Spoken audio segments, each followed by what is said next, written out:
Hello mga kababayan, kumusta po kayo sa angmang panig ng mundo, sa angmang bahagi ng Pilipinas? Kasama nyo na po ngayon si Ka Eric sa ating video analysis, sa ating video talakayan. Maraming salamat sa inyong patuloy na pagsubaybay, pagsuporta at pagmamahal sa ating Ka Eric Celis YouTube channel. At kapag nagla-livestream tayo tuwing alas 9:15 ng gabi, Philippine Standard Time, nandyan pa rin po kayo, no? Both sa ating Facebook Live na Ka Eric Jeff Celis Facebook Live at sa Ka Eric Celis YouTube channel. Utang na loob po ni Ka Eric at ng aking pamilya na sa pamamagitan ng inyong pagtulong, pag-subscribe, pag-share, pag-promote ng ating mga videos at ng ating mga live stream ay umaabot na po tayo sa mahigit 79,000 subscribers. At ang ating viewership po kahit papano ay nagkakaroon na rin po tayo ng maganda-gandang viewership, no? Hindi naman ganoon kalaki, pero nakakakuha na rin tayo ng viewers share sa malawak na market ng political vlogging o political commentaries. Kaya yan po ay utang na loob ni Ka Eric sapagkat ang YouTube channel ko po, yan na lang po ang aking main source ng pag-survive para sa pamilya ko at kasama ang aking pamilya. Siyempre, advocacy ko na rin po yan. Yung nais tumulong sa out of your sincerity and voluntary support, kahit maliliit lang po na pagtulong, you can send sa ating ginagamit na GCash line and the line of support, ang 0916-308-7710. 0916-308-7710. Kay Langging po yan ang numero, Rohilda Celis po ang kanyang pangalan. Ayun. Mga kababayan, pag-usapan natin ito pong tungkol sa naging pahayag kahapon ng hapon ni Ombudsman Boying Rimulya na nakakabahala naman talaga, ano? Ang binabanggit niya na may mga iilang mga kongresista. Ibig sabihin po, kakilala nila, kabarkada o kaalyado. Yun pong ibig sabihin na nakikipag-usap ng patago sa kanya, no? 'Yun ang tono discreetly telling him na kung pwede manahimik na lang, wag na silang mag-iskandalo pa at wag nang maiskandalo pa ng todo, ibabalik na lang nila ang mga napakinabangan daw nila na mga pera mula doon sa mga maanomalya at pandarambong na style ng tinatawag na flood control projects na dinurobo ang mahigit 1 trillion pesos. Una, nakakabahala po ang ganyang style ng back channel talks o kaya patago at palihim ng walang pagbubunyag at walang lantad na paghahayag kung ano po ang mga napag-uusapan, anong terms, anong basis, at ano po ang dahilan kung bakit magbabalik ng pera o salapi o ari-arian. Yan po ay hindi dapat between kay Boying Rimulya lang. Sabi niya, ni Boying Rimulya, idudulog naman daw niya sa Sandigan Bayan. Ang Sandigan Bayan po is the Special Graft Court. Created ito by law. Ito po ay bahagi ng judicial system natin na lahat po ng kaso na may kaugnayan sa graft and corruption, plunder, and mga pagnanakaw, pangungurakot sa kaban ng bayan, particularly kung ang iyong salary grade level ay salary grade 27 and above, meaning mga mayor yata yan, paakyat na mga antas ng posisyon sa gobyerno, ang kaso mo sa pangungurakot at pandarambong o pag-aabuso sa poder at pagnanakaw sa kaban ng bayan ay sa Sandigan Bayan. Kung below salary grade 27 po, ang pagkakaalam ni Ka Eric ay sa Regional Trial Court. Ayun. So, ang binabanggit ni Boying Rimulya is a formula na tinatawag na plea bargaining. At dito papasok yung kanilang teorya ni Erwin Tulfo na nag-aabogadilyo para sa mga hindi naman siya abogado, kaya abogadilyo. Bend the law. Ito yung teorya ng bend the law na pwede mo namang hilutin ang batas para lamang magkaroon ka ng benepisyo. Pero mali po yun The law may be harsh, but it is the law. Duralex sed lex. Alam yan ni Boying Rimulya. Hindi alam yan ni Erwin Tulfo. Si Boying Rimulya, nag-abogado yan Kaya alam niya na ang batas, bagamat ito ay mabigat at istrikto at medyo hindi ganon kadali na tanggapin, harsh eh. The law may be harsh, but it is the law. Kaya hindi pwedeng i-bend. Duralex, sed lex. Ang ibig sabihin yan. Ngunit dahil sa hindi niya kayang banggain ang baluktot na pananaw ni Erwin Tulfo, pumayag siya. Yun pala, ang restitution ay teorya niya.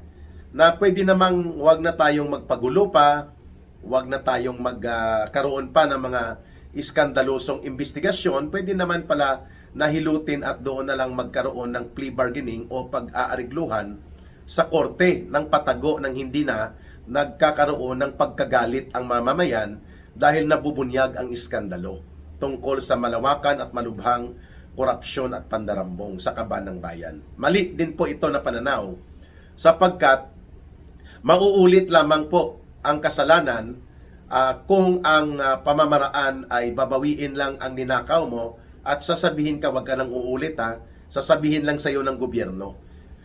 Hindi katanggap-tanggap po ang formula na ito ni Boying Rimulya. This is a formula for disaster and a formula that will destroy and eventually malign and subvert yung proseso ng hustisya. Papakamasamain po nito at talagang idudurog nito ang pundasyon ng ating katarungan.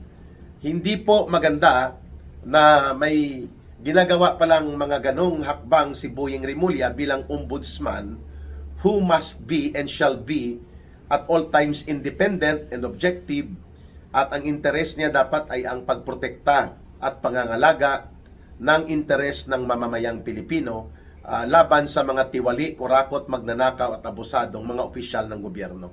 Lumalabas ngayon parang broker si Boying Rimulya, no? Broker ng transaksyon para lang mayroon daw mabawi.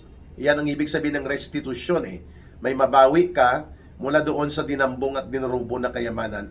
Para ano pa na nagkakaroon pala ng mga kunwari investigasyon sa ICI, investigasyon diyan sa Senate Blue Ribbon Committee, kung ang gusto lang naman pala na formula ng tagapagsulong sana ng prosecution ng case build-up at ng case presentation sa court, which is the Ombudsman or the Office of the Ombudsman, ang kanyang formula ay makipag-arigluhan.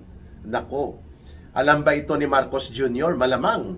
Kasi nga, sila mismo ay sangkot dito bilang mga mastermind. Ang iniiwasan dito ni Boying Rimulya ay sumambulat ng tudo-tudo ang mga ebidensya para magturo at magpakita na talaga namang ang pasimuno ng malawakang nakawan at pandarambong sa kaban ng bayan ay ang magpinsang ito, si Marcos Jr. at si Martin Romualdez. The rest ay mga actors and mga operators lang po nila, mga kababayan. So, una, mali, sapagkat kailangan po ipakita ano ang pagkakamali, ano po ang kasalanan, at ito ay dapat ay hayag at lantad na gagawin ni Boying Rimulya.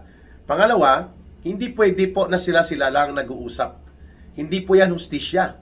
Ito ang tinatawag na evil compromise. Ibig sabihin, nagbo-broker, nagiging special agent si Boying Rimulya in behalf dito sa mga tiwali, magnanakaw at mga kawatan at kurakot na mga kongresista at ilang mga opisyal ng gobyerno. Hindi lamang po ang habol natin dito ay maibalik ang pera at mga ari-ari ang pinagnanakaw o ang mga pera na ginamit para magkaroon ng billion-billion na worth, billions of pesos na worth of property.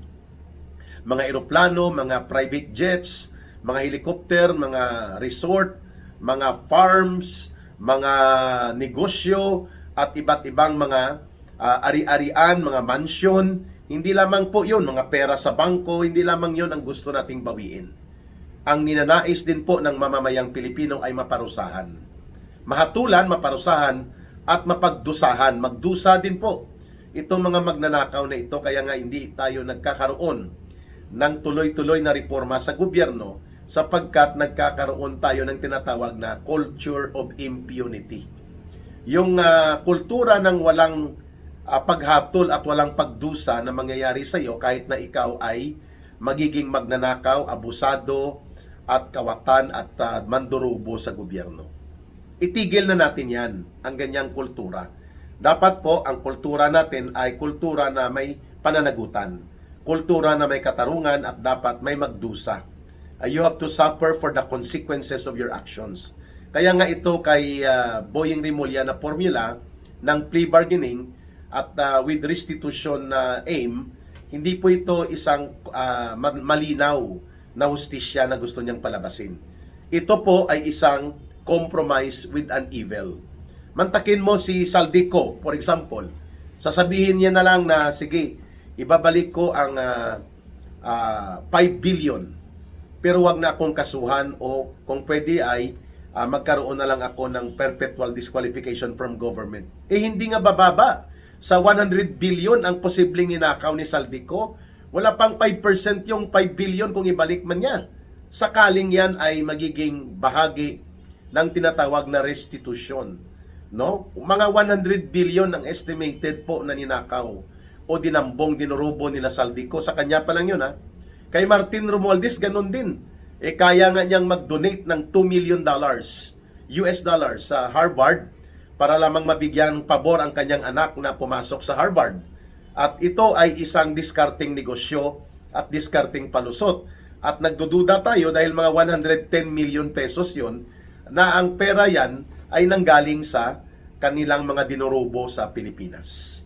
Itong mga ginamit na pera na pinalusot sa sinindikato nila na budget. Kaya, hindi nararapat itong compromise na restitution and plea bargaining na binobroker ni Boying Rimulya. Dapat tutulan ito.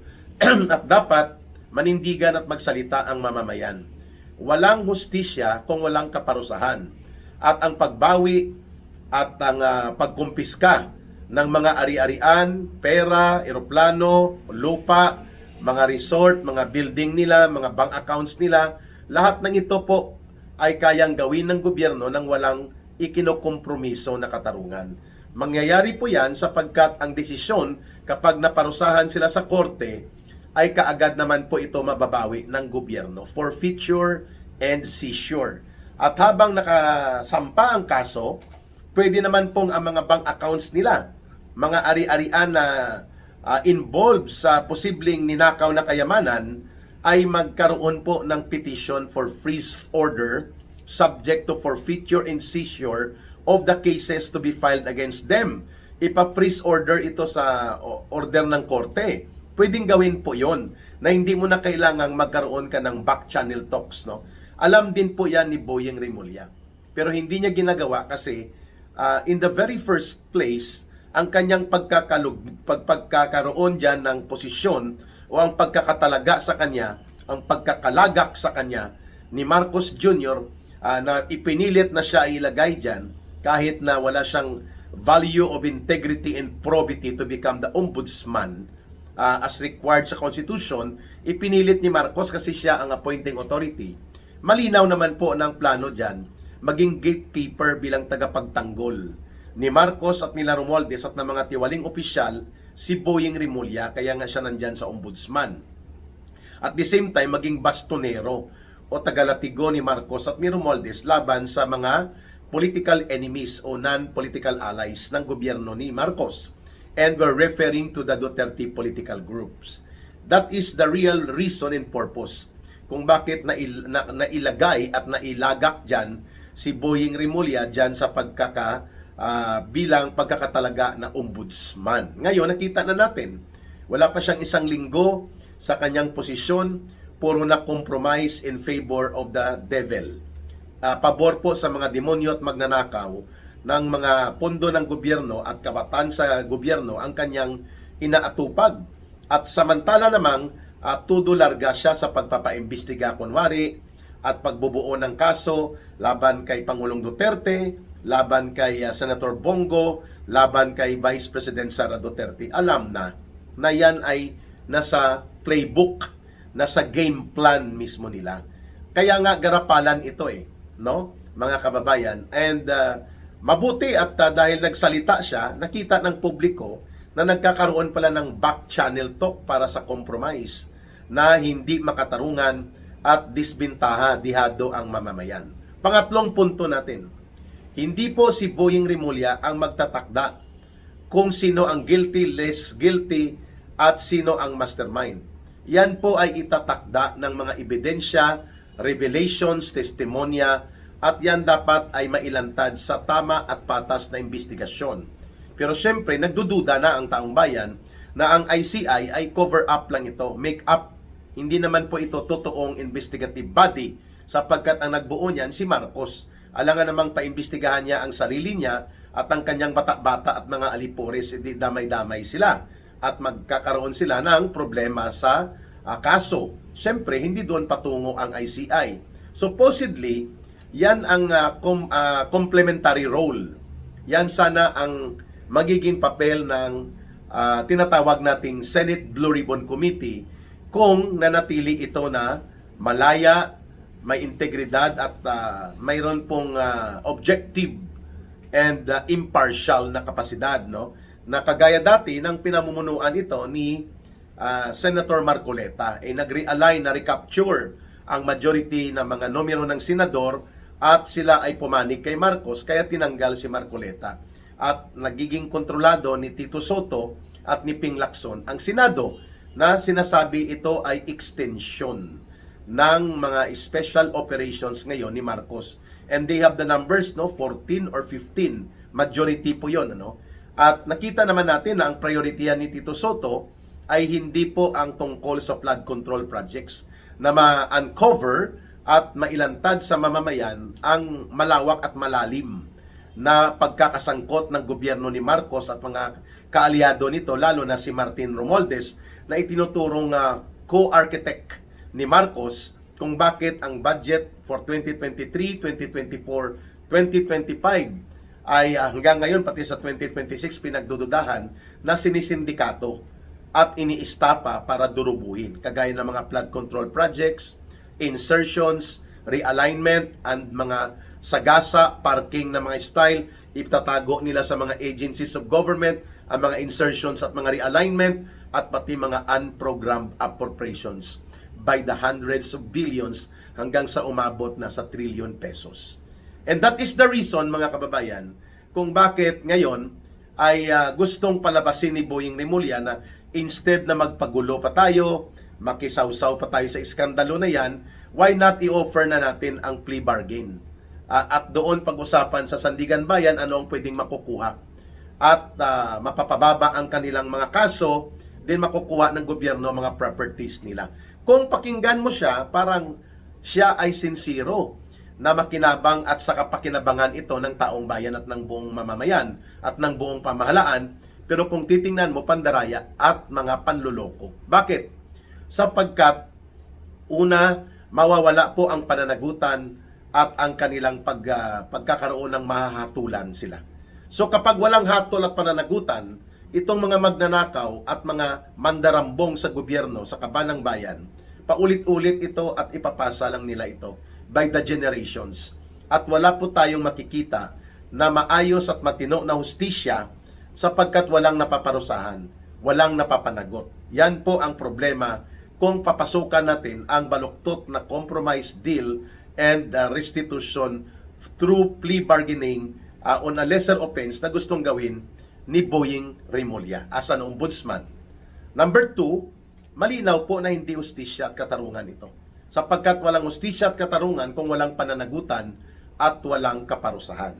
Ang restitution na sinasabi niya, yung pag-recover ng mga pera, ari-arian, at mga dinurubot, ninakaw na mga kayamanan mula dito sa kagaya ni Saldico, yung mga alipores nilang sindikato na mga congressman, mga kriminal na taga DPWH, mga kriminal na contractors, and of course the mastermind, Marcos and Romualdez. All of this, kaya namang bawiin sa pamamagitan ng matino, maayos at talaga namang totoo at sincero na criminal prosecution against these evil and corrupt and plunderous officials.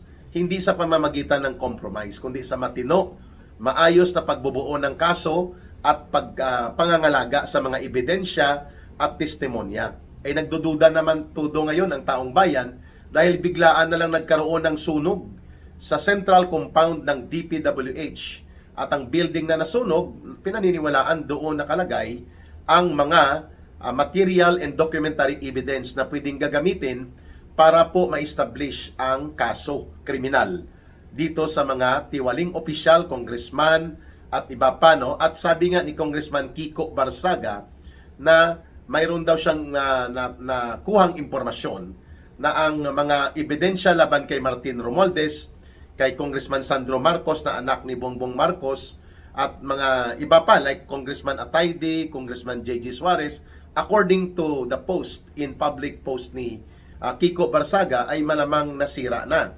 Unless and otherwise, si Secretary Vince Dizon ng DPWH can be able to put up a presentation na totoo na nandyan pa sa kanila at kanilang pinoprotektahan na hindi mawawasak at hindi ma-pollute o kaya hindi mawala ang mga material and documentary evidence. Kung wala po at hindi may pakita yan ni Secretary Vince Dizon, hindi po mawawala ang pagdududa ng taong bayan. Kagaya ng pagdududa ngayon sa motibo ni Boying Rimulya, bakit mo ibinibenta ang compromise, plea bargaining, and restitution rather than making strong cases na dapat mapakonvict, maparusahan at mabawi ang mga kayamanan ng mga ninakaw at dinurubo, at ang mga gumawa nito ay dapat makulong at may pananagutan. Kung pwede nga, reclusion perpetua or life imprisonment habang wala pa ang death penalty na batas na muling maibalik,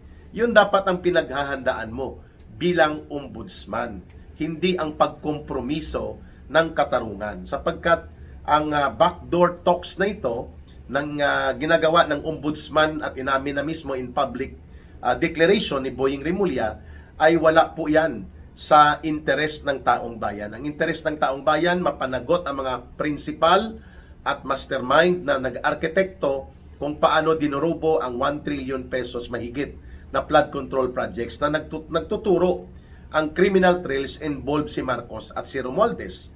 At sila Saldico at itong mga kongresistang sindikato na kasabwat dito sa grupo ni Romualdez ng namamayagpag pa ang pagnanakaw at mga operation kawat nila at pandurubo, aba, nandyan pang iba, hindi pa nga naipaimbestigahan at hindi pa na-subject sa Anti-Money Laundering Council procedure of forfeiture, seizure, and freeze order and corresponding cases, no? Subalit si Boying Rimulya ay nag-uusap na tungkol sa compromise deal. So this is very dangerous. Nakita nga natin, no? At napatunayan natin na hindi nga ito karapat-dapat na maging ombudsman.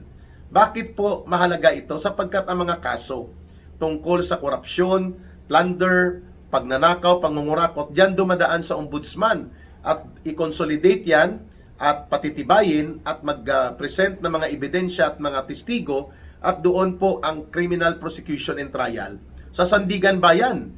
Samantalang hindi pa nagsisimula ang pagbubuo ng mga case build-up, nagkukompromiso na si Boying Rimulya dito sa mga tiwali at magnanakaw at kurakot at mandarambong na mga congressman at kung sino pa mga opisyal ang kanyang kinakausap.